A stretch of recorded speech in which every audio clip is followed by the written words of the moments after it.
Perkenalkan, nama saya Elsa Dea Lestari dari Prodi Psikologi Fakultas Psikologi dan Ilmu Sosial Budaya dengan nomor induk mahasiswa 21320334.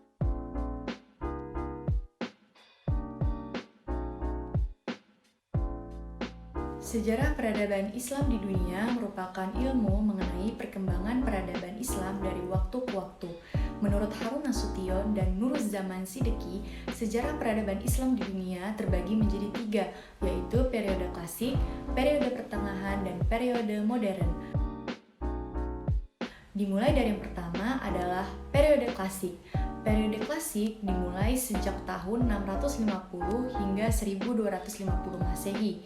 Periode ini terbagi menjadi 2, yaitu fase ekspansi, integrasi, dan puncak kemajuan, dan yang kedua adalah fase disintegrasi.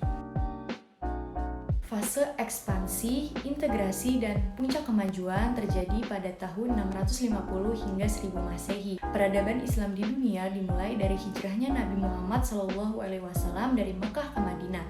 Saat itu, Nabi tidak hanya menjadi pemimpin agama saja, melainkan juga sebagai pemimpin penduduk kota. Dapat dikatakan bahwa Nabi pada zaman tersebut juga menjabat sebagai kepala negara. Di bawah kepemimpinannya, Islam pun semakin kuat. Hal ini dibuktikan dari banyaknya peperangan yang dimenangkan oleh kaum muslimin, bahkan seluruh semenanjung Arabia telah tunduk di bawah kekuasaan Islam. Namun, pada tahun 632 Masehi, ketika Nabi Muhammad wafat, mulai terjadi banyak kekacauan. Hal ini dikarenakan setelah wafat, beliau tidak menunjuk siapapun sebagai penggantinya. Hingga akhirnya banyak suku yang melepaskan diri dari kekuasaan Madinah. Bahkan ada beberapa orang yang menolak agama Islam dan mengaku-ngaku dirinya sebagai Nabi SAW. Selain itu, orang-orang juga banyak sekali yang enggan untuk membayar zakat. Setelah wafatnya Nabi Muhammad SAW, pergantian pemimpin pun silih berganti. Dimulai dari Abu Bakar As-Siddiq, Umar bin Khattab, Utsman bin Affan, dan Ali bin Abi Thalib. Setelah berakhirnya masa kepemimpinan Ali bin Abi Thalib, kemudian kepemimpinan dilanjutkan oleh Bani Umayyah. Pada masa dinasti Bani Umayyah, terjadi pemerintahan yang tadinya demokratis berubah menjadi kerajaan turun-temurun. Ibu kota negara pun dipindahkan dari Madinah ke Damaskus. Namun pada zaman ini juga terjadi ekspansi besar-besaran.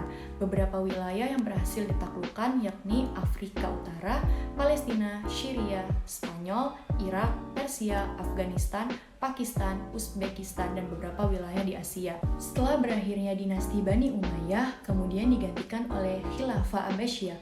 Kekuasaannya berlangsung dari 750 Masehi hingga 1000 Masehi. Pada masa pemerintahan Bani Abbas, ibu kota negara yang tadinya Al-Hashimiyah pun dipindahkan ke Baghdad, tujuannya untuk menjaga stabilitas negara. Pada masa ini, perkembangan ilmu pengetahuan dan kebudayaan berkembang sangat pesat. Selain itu, banyak juga pembangunan seperti rumah sakit, lembaga pendidikan, dan keperluan sosial.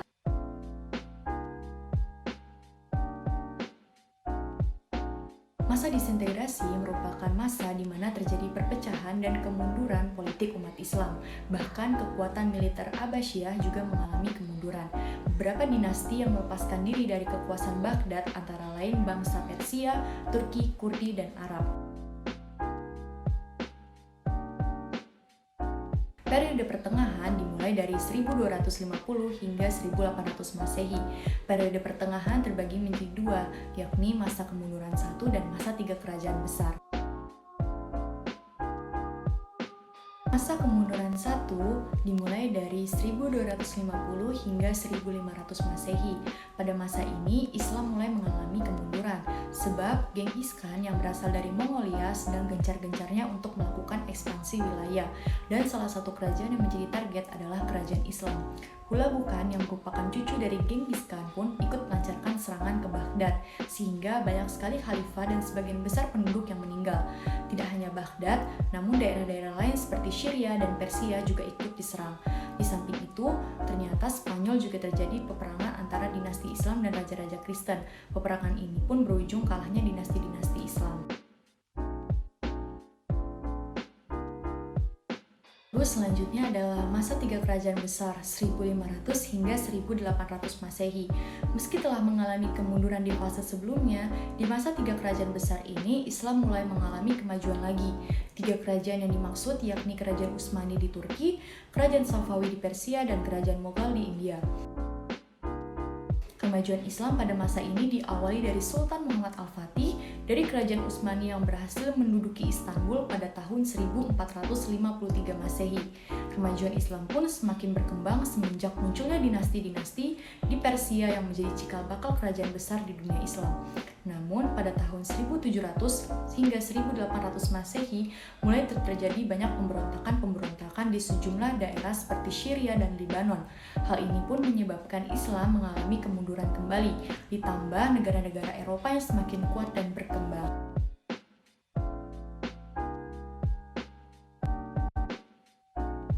Akibat terjadinya benturan antara Islam dan kekuatan Eropa, akhirnya menyadarkan umat Islam jika mereka sudah tertinggal jauh dengan bangsa Eropa.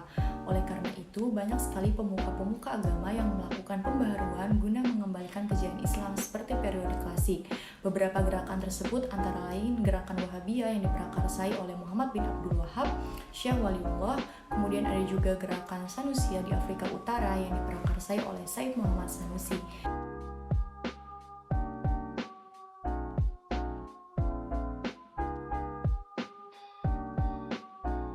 Lalu selanjutnya terdapat beberapa faktor yang mendorong kemajuan peradaban Islam.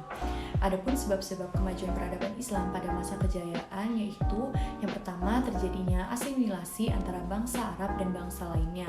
Yang kedua, banyaknya gerakan penerjemah. Yang ketiga, banyaknya perpustakaan yang menjadi pusat kajian ilmu pengetahuan. Yang keempat, stabilitas pertumbuhan ekonomi dan politik. Yang kelima, pluralitas dalam pemerintahan dan politik. Sekian dari saya. Terima kasih atas perhatiannya. Assalamualaikum warahmatullahi wabarakatuh.